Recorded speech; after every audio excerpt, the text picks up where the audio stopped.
Le monde perdu, chapitre 15. Nos yeux ont vu des merveilles. J'écris ceci au jour le jour, mais j'espère qu'avant d'arriver au bout de ces lignes, j'aurai pu voir enfin un peu de clarté luire dans nos ténèbres. Nous nous irritons de nous sentir retenus ici, faute d'imaginer un moyen d'évasion. Peut-être nous féliciterons-nous plus tard d'une contrainte grâce à laquelle nous aurons pu faire plus ample connaissance avec cette terre de prodiges et les êtres qui l'occupent. La victoire des Indiens et l'anéantissement des hommes-singes ont marqué le tournant de notre fortune. Nous régnons sur le plateau, car les naturels que nous avons aidés, par de si étranges pouvoirs, à détruire leurs ennemis héréditaires, nous considèrent avec une gratitude mêlée de crainte. S'il se peut qu'au fond d'eux-mêmes ils souhaitent le départ d'auxiliaires aussi redoutables, ils ne nous fournissent, du moins à cet égard, aucune indication utile. Autant que nous le comprenons à leurs signes, il y a eu jadis un couloir montant par où l'on accédait au plateau, et c'est celui-là même dont nous avions découvert l'orifice extérieur. Nul doute qu'à diverses époques, il n'ait servi de chemin d'ascension aux hommes singes et aux Indiens, et qu'à leur tour, Mapplewhite et son compagnon ne l'aient utilisé dans la suite. Mais l'année dernière, un éboulement déterminé par un tremblement de terre en avait fait disparaître l'issue. Quand nous leur donnons à entendre que nous voudrions nous en aller, les Indiens secouent la tête et haussent les épaules, soit qu'ils ne puissent pas, soit qu'ils ne désirent pas faciliter notre départ. Femelles et petits, tous les survivants de la campagne contre les hommes singes furent au milieu des gémissements dirigés sur le versant opposé du plateau et établis dans le voisinage des cavernes pour y vivre dès lors en servitude sous les yeux de leurs maîtres. Grossière et barbare version de la captivité des Juifs en Égypte ou à Babylone. La nuit, une longue lamentation s'élevait entre les arbres, comme si un Ézéchiel primitif eût pleuré la grandeur déchue et rappelé la gloire passée de la cité des singes. Couper le bois et puiser de l'eau, ce fut dorénavant le sort des captifs. Nous avions, nous aussi, 2 jours après la bataille, traversé le plateau avec nos alliés et dressé notre camp au pied de leur falaise. Ils voulaient nous faire partager leur caverne. Lord John refusa d'y consentir, estimant que c'était nous mettre à leur merci en cas de trahison. Nous gardâmes notre indépendance et, sans cesser d'entretenir avec eux les relations les plus cordiales, nous eûmes toujours, à tout événement, nos armes prêtes. Nous visitions continuellement les cavernes qui méritaient l'examen. Jamais d'ailleurs nous n'arrivâmes à déterminer si elles étaient l'œuvre de la nature ou de l'homme. Elles se trouvaient toutes creusées dans la même couche de rocs tendres, entre le basalte volcanique, constituant la falaise vermeille au-dessus d'elles, et le dur granit qui formait leur base. Elles s'ouvraient à 80 pieds du sol, et l'on y parvenait par des escaliers de pierre, si étroits et si rapides que nul animal ne pouvait les monter. À l'intérieur, elles étaient chaudes et sèches, et projetaient latéralement des galeries droites, plus ou moins longues, aux murs gris et lisses, que décoraient des fresques adroitement charbonnées, représentant les divers animaux du plateau. La vie dût-elle disparaître dans ce coin de terre, le futur explorateur y trouverait, au mur des cavernes, l'ample témoignage de l'étrange faune, dinosauriens, iguanodons, poissons-lézards, qui s'y est maintenue jusqu'à nos jours. Depuis que nous avions appris à ne voir dans les iguanodons qu'un bétail domestique, ayant ses propriétaires et entretenu pour la boucherie, nous admettions qu'avec ses armes rudimentaires, l'homme avait su imposer sa suprématie sur le plateau. Nous n'allions pas tarder à reconnaître notre erreur, et ce fut l'affaire d'un drame qui se produisit le 3e jour après notre installation au pied des cavernes. Lord John et moi gardions le camp, en l'absence de Challenger et de Summerlee, partis pour le lac central, où des natifs, sous leur direction, pêchaient au harpon des spécimens de grands lézards. Sur la pente, en face de leur demeure, d'autres Indiens vaquaient à divers ouvrages. Soudain, un cri d'alarme s'éleva. Le mot « Stoa » retentit, proféré par des centaines de bouches. Hommes, femmes, enfants fuyaient à l'envi de tous les côtés, cherchant un refuge, et, dans un mouvement de folle panique, grimpaient à la course des escaliers des cavernes, où ils s'engouffraient. En levant les yeux, nous les aperçûmes qui, du milieu des rochers, nous invitaient par de grands gestes à les rejoindre. Nous empoignâmes nos rifles, et tous les deux nous nous élançâmes pour nous rendre compte du danger.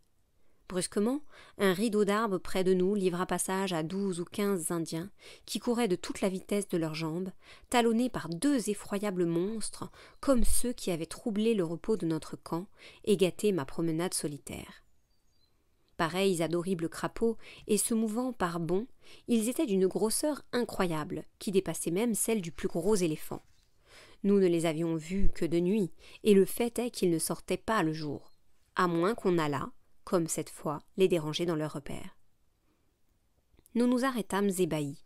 Leur peau couverte de verrues et de pustules avait les irisations curieuses de celles des poissons, et tous les tons de l'arc-en-ciel y jouaient au soleil. Mais nous n'avions pas le loisir de les contempler, car déjà ils avaient rattrapé les fugitifs, dont ils faisaient un atroce carnage.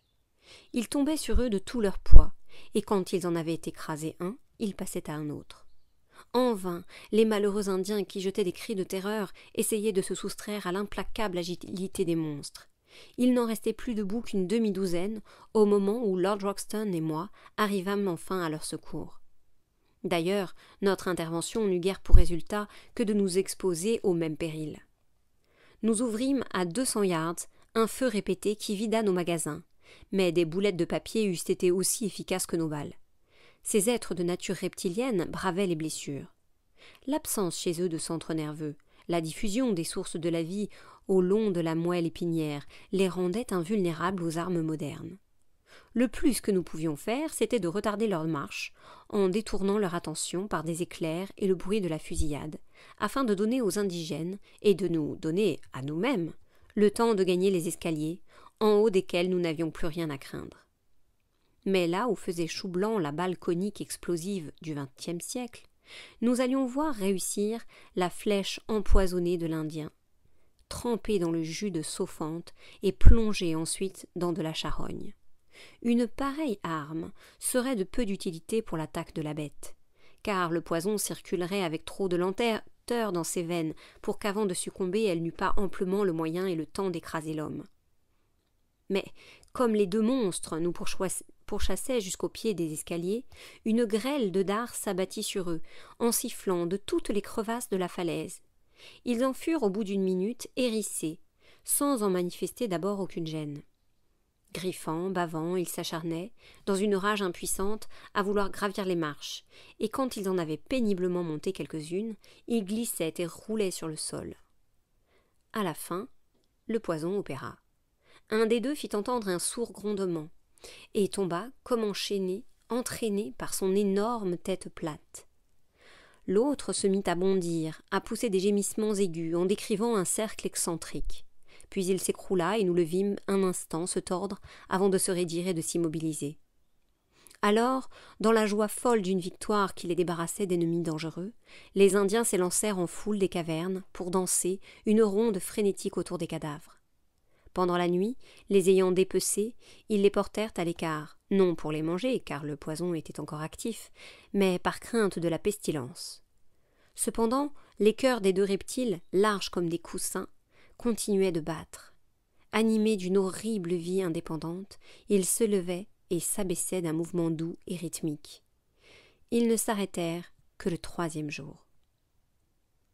Plus tard, quand j'aurai mieux qu'une caisse de conserve en guise de pupitre, quand j'aurai mieux pour écrire qu'un chicot de crayon et les dernières feuilles d'un méchant carnet, je parlerai en détail des Indiens à Cala, de notre vie parmi eux, de toutes les visions plus ou moins rapides que nous offrit la terre de Maple White.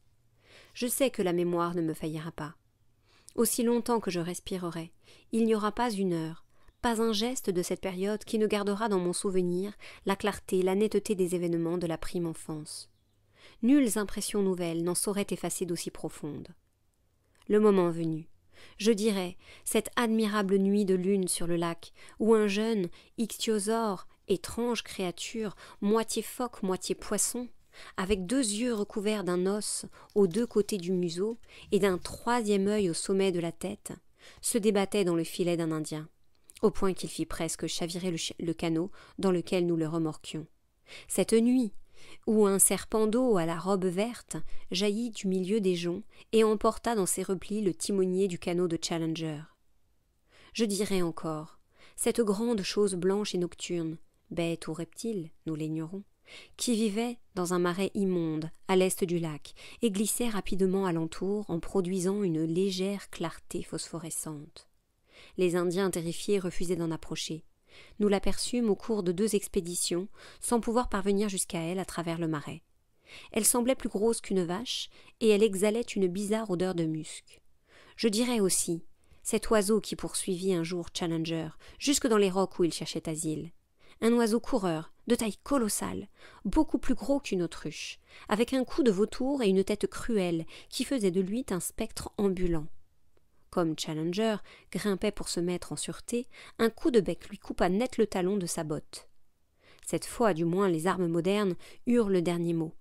L'oiseau qui mesurait 20 pieds de la tête aux pattes, et que le professeur, haletant, mais exultant, nous donna pour un phororhacos, tomba sous le rifle de Lord Roxton, dans un trémoussement de plumes et de membres, au milieu desquels 2 yeux jaunes luisaient d'un éclat féroce.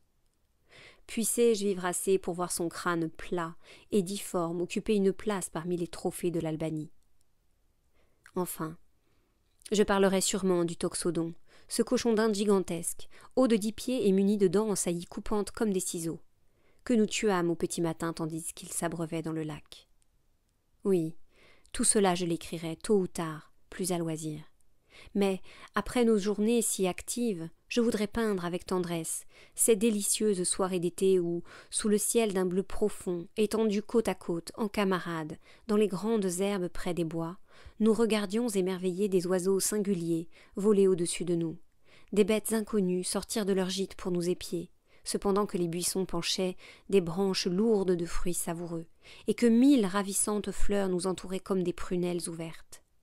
Je voudrais évoquer ces nuits radieuses sur le grand lac, dont la surface bouillonnait en plongeon, de quelques monstres, ou dont les profondeurs s'allumaient d'un reflet verdâtre au passage de quelques formes capricieuses entre 2 eaux.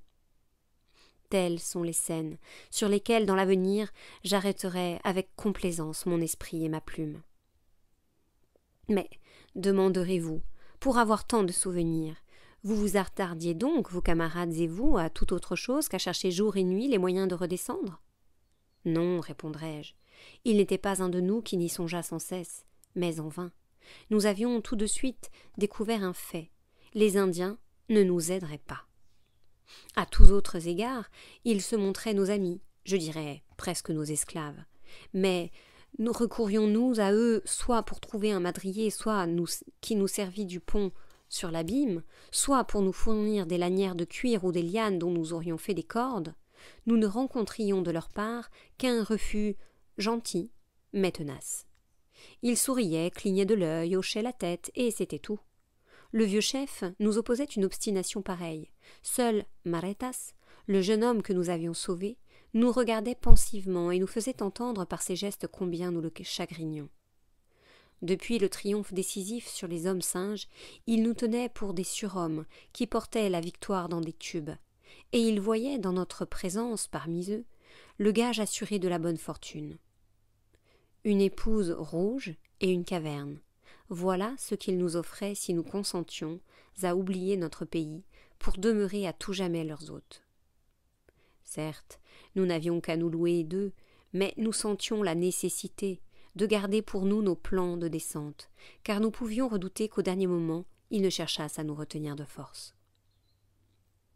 Au mépris des dinosauriens, qui ne sont guère dangereux le jour, ayant surtout, comme je l'ai dit, des habitudes nocturnes, je suis allé 2 fois, ces dernières semaines, jusqu'à notre ancien camp, voir notre nègre qui continuait de montrer sa faction au pied de la falaise. Mes yeux fouillaient avidement la plaine, quêtant au loin l'espoir du secours que nous avions imploré. Mais les longs espaces semés de cactus s'étendaient nus et vides jusqu'à la ligne des bambous sur l'horizon. L'Indien ne pouvoir pas tarder, Massa Malone. Vous n'avoir pas à attendre plus d'1 semaine et lui revenir, et lui apporter des cordes pour votre descente. Ainsi le brave Zambo me donnait courage. Je m'en revenais de cette petite expédition après une nuit d'absence, et je suivais ma route accoutumée, quand, en arrivant à 1 mile environ du marais des ptérodactyles, je vis quelque chose d'extraordinaire. Un homme s'avançait protégé de la tête aux pieds par une sorte de carcasse ou de cage en roseau posée sur lui comme une cloche. Mon étonnement s'accrut lorsqu'en m'approchant je reconnus Lord Roxton. Il me vit, se glissa hors de la cage et, bien qu'il affectât de rire, il semblait un peu confus. « Eh, jeune homme, dit-il, comment aurais-je pu croire que j'allais vous rencontrer ici ?»« Que diable faites-vous » demandai-je. « Je rends visite à mes amis les ptérodactyles. »« Et pourquoi cela ?»« Ce sont des bêtes intéressantes, savez-vous, mais combien insociables. Elles vous ont une manière d'accueillir les étrangers. Vous vous rappelez bien. Aussi me suis-je affublé de cette carcasse qui me préserve de leurs attentions trop pressantes. Mais enfin, que cherchez-vous dans le marais ?» Il me regarda d'un air interrogateur, et je lus un peu d'hésitation sur sa figure. « Croyez-vous, dit-il, qu'il n'y ait que les professeurs qui veuillent s'instruire ? J'étudie ces chers mignons. Que cela vous suffise. » Je ne pensais pas vous offenser, dis-je. Sa bonne humeur lui revint. « Non, vous ne m'avez pas offensé, jeune homme. Je tâche de me procurer pour Challenger un de ces poussins du diable. Mais je ne tiens pas à votre compagnie.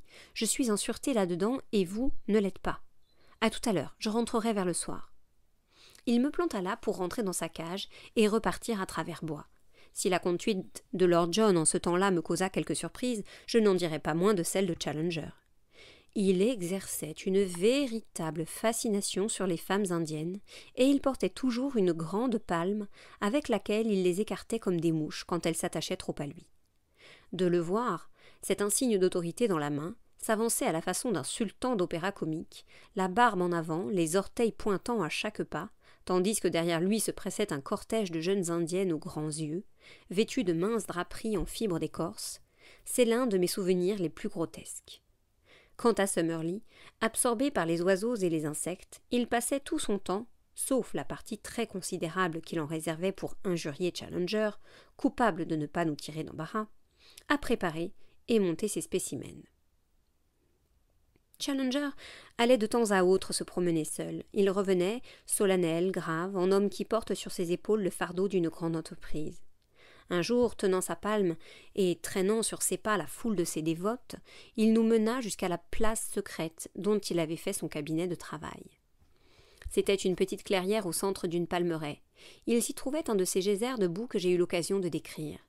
Au bord du geyser avait été disposé un certain nombre de lanières de cuir, taillées dans la peau d'un iguanodon, et aboutissant toutes à une immense poche membraneuse, qui était simplement l'estomac d'un des grands poissons lézards pêchés dans le lac.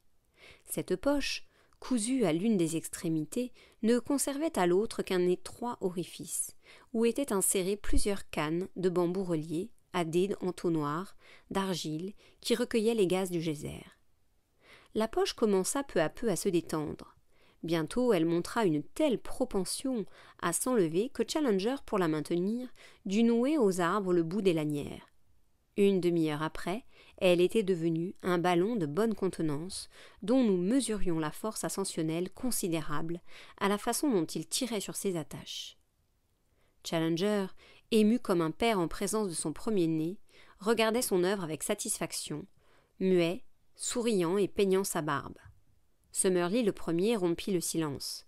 « Vous n'espérez pas que nous partions avec ça, Challenger ?» dit-il d'une voix acide. « J'espère, mon cher Summerlee, qu'après la démonstration que je vous aurai faite du pouvoir de mon ballon, vous n'hésiterez pas à vous confier à lui. »« Ôtez-vous cette idée de la tête, répliqua Summerlee avec dérision. Rien au monde ne saurait m'induire à un acte aussi déraisonnable. J'aime à croire, Lord John, que vous n'encouragerez pas une telle folie. » Bigrement ingénieux, dit Lord John. Je voudrais bien voir fonctionner cette machine. Vous le verrez, dit Challenger. Pendant plusieurs jours, j'ai appliqué toutes mes facultés cérébrales à résoudre le problème de notre descente. Nous savions qu'il n'existait pas de chemin pour quitter le plateau. Nous savions aussi qu'entre le plateau et l'aiguille rocheuse d'où nous sommes venus, nous n'avions donc aucun moyen de franchir l'abîme. Comment donc sortir d'ici ?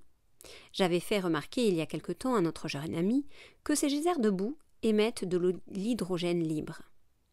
L'idée d'un ballon s'ensuivit naturellement. Je conviens que la difficulté de trouver une enveloppe pour le gaz me tint d'abord en échec, mais j'eus une révélation en voyant les entrailles de ces reptiles. Le résultat, le voilà. Une main sur son veston en lambeaux, il montrait de l'autre son ballon qui, parfaitement arrondi, imprimait de violentes secousses à ses amarres. « Folie furieuse !» grogna Summerlee. Lord John ne se sentait pas d'aise. « Pas bête, hein, le cher vieux ?» me chuchota-t-il. Et s'adressant à Challenger. « Mais la nacelle ?»« Je m'en occupe. Je sais déjà comment la construire et la mettre en place. Je me bornerai à vous démontrer pour l'instant que mon appareil est de force à nous enlever. »« Tous ensemble ?»« Non. Mon idée, c'est que nous descendions l'un après l'autre, comme dans un parachute, et que chaque fois le ballon soit ramené de ce côté par des moyens dont je m'aviserai sans peine. Qu'il enlève à tour de rôle chacun de nous et le laisse doucement redescendre, c'est tout ce qu'on lui demande. Passons à la démonstration. » Il alla chercher un grand bloc de basalte, approprié de façon qu'on pût nouer une corde à son centre. Cette corde était celle que nous avions apportée sur le plateau après l'avoir utilisée pour gravir l'aiguille. Longue de 100 pieds, elle était, quoique mince, très solide. Challenger avait préparé une sorte de collier de cuir d'où pendait quantité de courroies. Par-dessous, en prenant soin que le poids se répartît sur une grande surface, puis, ayant attaché au bout des courroies le bloc de basalte, il en laissa pendre la corde qu'il enroula 3 fois autour de son bras. « À présent, dit-il avec un sourire, qui escomptait le triomphe, vous allez voir la puissance de mon ballon. » Ce disant, il coupa les attaches. Jamais expédition ne fut plus près de sa perte. La membrane gonflée fit un bond effrayant dans les airs. Challenger, arraché de terre, suivit. Je n'eus que le temps de lui jeter mes bras autour de la ceinture, et je m'envolai à mon tour. Les bras de Lord John, comme un ressort de ratière, m'agrippèrent les jambes, mais je sentis que lui aussi quittait le sol. Un moment, j'eus la vision de 4 aventuriers suspendus comme un chapelet de saucisses au-dessus de la terre qu'ils avaient conquise. Par bonheur, s'il semblait qu'il n'y eût pas de limite au pouvoir ascensionnel de l'infernale machine, il y en avait à la résistance de la corde. Elle craqua brusquement, et nous tombâmes en tas, roulés dans des anneaux. En nous relevant, nous aperçûmes dans le ciel une tache noire. Le bloc de basalte fuyait à toute vitesse. « Magnifique !» s'écria bravement Challenger en frottant son bras meurtri. « Démonstration péremptoire. Jamais je n'aurais attendu un pareil succès. Dans une semaine, messieurs, j'aurai un second ballon avec lequel je me charge de vous mettre en toute sécurité sur la voie du retour. » Jusqu'ici, j'ai noté au jour le jour tout ce qui nous arrivait. C'est dans notre premier camp, resté à la garde de Zambo, que je reprends la plume. Difficultés et dangers, nous avons laissé tout cela derrière nous, comme un songe, au sommet des grandes roches vermeilles qui se dressent si haut sur nos têtes. Car nous en voilà descendus enfin, et dans des conditions bien imprévues mais sans encombre. Tout va pour le mieux. Nous serons à Londres dans 6 semaines ou 2 mois peut-être, aussi vite que cette lettre. Déjà nos cœurs s'émeuvent. Nos âmes s'envolent vers la cité-mère, gardienne précieuse de tant d'objets qui nous sont chers. Le soir même de notre périlleuse aventure avec le ballon de Challenger, notre fortune subit un revirement. J'ai dit que nos projets de départ n'avaient rencontré un peu de sympathie que chez le jeune chef indien. Seul, il n'avait pas le désir de nous retenir malgré nous sur une terre étrangère. Autant qu'il le pouvait, il nous l'avait exprimé par geste. Ce soir-là, au crépuscule, il vint nous trouver dans notre petit camp. Il me tendit, car il me témoignait des attentions particulières, peut-être parce que j'étais plus près de lui par l'âge, un petit rouleau d'écorce, et me montrant solennellement la rangée des cavernes au-dessus de nous, il mit un doigt sur ses lèvres pour me demander le secret. Puis il s'en retourna vers son peuple. Je portai le rouleau près du feu, et tous ensemble nous l'examinâmes à la lumière. Il mesurait 1 pied carré. À l'intérieur étaient alignés des signes étranges, dont voici d'ailleurs la disposition. Tracés nettement au charbon sur la surface blanche, ils me firent à première vue l'effet d'une grossière notation musicale. « Quoi que cela signifie, je jure que c'est important, dis-je. Je l'ai lu sur le visage du jeune homme quand il m'a remis le rouleau. »« À moins, dit Summerlee, que nous n'ayons affaire à un farceur professionnel, le goût de la farce marquant, je crois, l'une des phases élémentaires du développement de l'homme. »« C'est évidemment une sorte d'écrit, dit Challenger. » « On dirait un puzzle de concours, fit observer Lord John. Il tendait le cou pour mieux voir. Soudain, il allongea la main et saisit le puzzle. « By George, je crois que j'y suis, s'exclama-t-il. Le gamin d'emblée a vu juste. Regardez donc. Combien y a-t-il là de signes ? 18. Or, remarquez-le, il y a au-dessus de nous, de ce côté de la colline, 18 ouvertures de cavernes. Il me les montrait en me remettant le rouleau, dis-je. Nous voilà fixés. Ceci est une carte des cavernes. 18 sur une seule rangée. Les unes peu profondes, les autres davantage, quelques autres se divisant, ainsi que, d'ailleurs, nous l'avons nous-mêmes constaté. Ceci est une carte, et il y a là une croix. Pourquoi faire? Pour marquer une caverne plus profonde que les autres. « Une caverne traversant la falaise !» m'écriai-je. « Je crois, dit Challenger, que notre jeune ami a deviné. Si cette caverne ne traverse pas la falaise, je ne vois pas pourquoi quelqu'un qui nous veut du bien aurait ainsi attiré notre attention sur elle. Et si vraiment elle la traverse, pour aboutir de l'autre côté, au point correspondant, nous n'aurions pas plus de 100 pieds à descendre. »« 100 pieds !» grommela Summerlee. « Notre corde a plus de 100 pieds de long, dis-je. Nous descendrions à coup sûr. » Summerlee objecta. « Et les Indiens qui occupent ces cavernes ?» Je répondis. « Aucun Indien ne les occupe.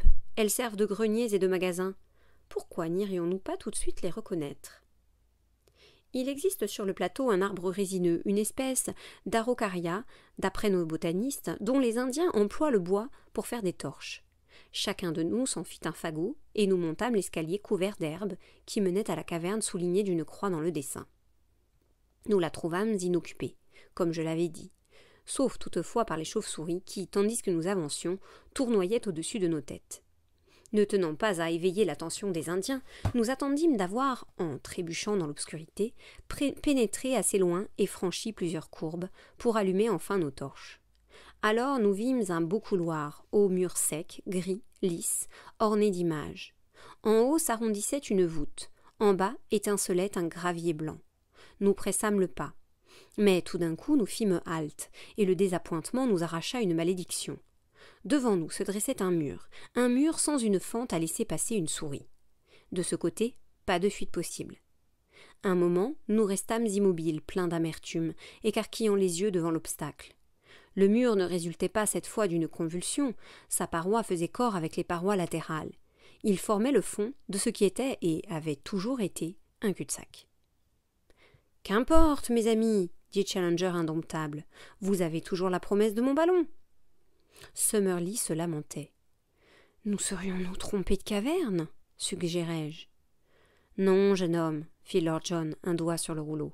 Nous sommes bien dans la caverne marquée d'une croix, la 17e en partant de droite, la 2e en partant de gauche. » Mais, comme je regardais le signe, un cri joyeux m'échappa. « Je crois comprendre, suivez-moi, suivez-moi !» Et, vivement, je rebroussai chemin. « C'est ici, dis-je, montrant des allumettes sur le sol, que nous avons allumé nos torches. Parfaitement. D'après le dessin, la caverne bifurque, et nous avons dépassé la bifurcation avant de faire de la lumière. Nous devons, en remontant, trouver la grande branche de la fourche. » Effectivement, nous n'avions pas fait 30 yards que nous distinguions dans le mur l'entrée d'une galerie beaucoup plus large. Nous nous y engageâmes, et pressant notre marche, respirant à peine dans notre impatience, nous la suivîmes sur quelques 100 yards de longueur. Subitement, une clarté rouge qui tranchait en avant de nous sur l'obscurité profonde attira nos regards surpris. Une nappe de flammes semblait couper le couloir et barrer la route. Nous y courûmes. Elle ne produisait ni bruit ni chaleur, elle ne bougeait pas, mais elle illuminait toute la caverne et changeait en diamants les grains de sable. Comme nous approchions, elle laissa voir le bord d'un disque. « La lune, by George !» s'écria Lord Roxton. « Nous avons traversé, mes enfants, traversé !» C'était bien la pleine lune qui brillait dans une ouverture de la falaise, et cette ouverture avait au plus la largeur d'une fenêtre, mais elle suffisait pour notre dessein. Nous pûmes, en nous penchant au dehors, nous rendre compte que son peu de hauteur au-dessus du sol nous rendrait la descente facile. Qu'elle nous eût échappé d'en bas, il n'y avait à cela rien d'étonnant. L'évasement de la falaise dans sa partie supérieure décourageait toute idée d'ascension à cet endroit, et par là même toute inspection attentive. Nous nous assurâmes qu'avec notre corde, nous avions de quoi descendre jusqu'au sol, puis nous en revînmes, heureux, faire nos préparatifs pour le soir du lendemain. Nous avions à les faire vite et secrètement, dans la crainte qu'à la dernière heure, les Indiens ne cherchassent à nous retenir. Nous abandonnerions nos provisions pour n'emporter que nos fusils et nos cartouches. Mais Challenger avait un objet très encombrant dont il désirait ne pas se séparer, et un colis spécial dont je ne puis rien dire, sinon qu'il nous donna plus de mal que tout le reste. La journée passa lentement. Quand vint le soir, il nous trouva prêts au départ. Nous eûmes bien du mal à hisser nos affaires jusqu'en haut de l'escalier. Là, nous retournant, nous donnâmes un dernier coup d'œil à cette terre étrange qui, je le crains, ne tardera pas à se banaliser, à devenir la proie du chasseur et du prospecteur, mais qui restera pour nous une terre de rêve, enchantée, romanesque, où nous aurons beaucoup souffert, beaucoup appris. Notre terre, ainsi que toujours nous l'appellerions avec tendresse. Les feux des cavernes voisines égayaient l'ombre sur notre droite. Le long des pentes que nous dominions, les voix des Indiens montaient au milieu des chansons et des rires. Par-delà s'étendait la masse des bois, au centre desquels reluisait vaguement le lac, père des monstres. Un grand cri, l'appel de quelque animal fantastique, déchira les ténèbres. La terre de Maple White nous disait adieu. Nous nous engouffrâmes dans la caverne, au bout de laquelle il y avait le chemin du pays. 2 heures plus tard, nous étions avec nos paquets au pied de la falaise. Le bagage de Challenger nous avait seul occasionné de l'embarras. Laissant tout sur place, nous partîmes immédiatement pour le camp de Zambo et fûmes très étonnés, en approchant, de voir une 12aine de feux briller dans la plaine. Ils nous annonçaient l'arrivée des secours. 20 Indiens étaient là, venus du fleuve avec des pieux, des cordes et tout ce dont nous pouvions avoir besoin pour franchir le gouffre. Ainsi du moins, nous n'éprouverions pas de difficulté pour le transport de nos colis, quand, demain matin, nous reprendrions la route de l'Amazone. C'est l'humble pensée sur laquelle il m'est agréable de conclure. Nos yeux ont vu des merveilles. Nos âmes ont connu la dure leçon de l'épreuve. Chacun à notre manière, nous revenons améliorés et comme approfondis. Peut-être devrons-nous prendre à Para le temps de nous rafistoler un peu, auquel cas cette lettre me précédera d'un courrier. Dans le cas contraire, nous arriverons le même jour à Londres. De toute façon, mon cher monsieur McArdle, j'espère vous serrer bientôt la main.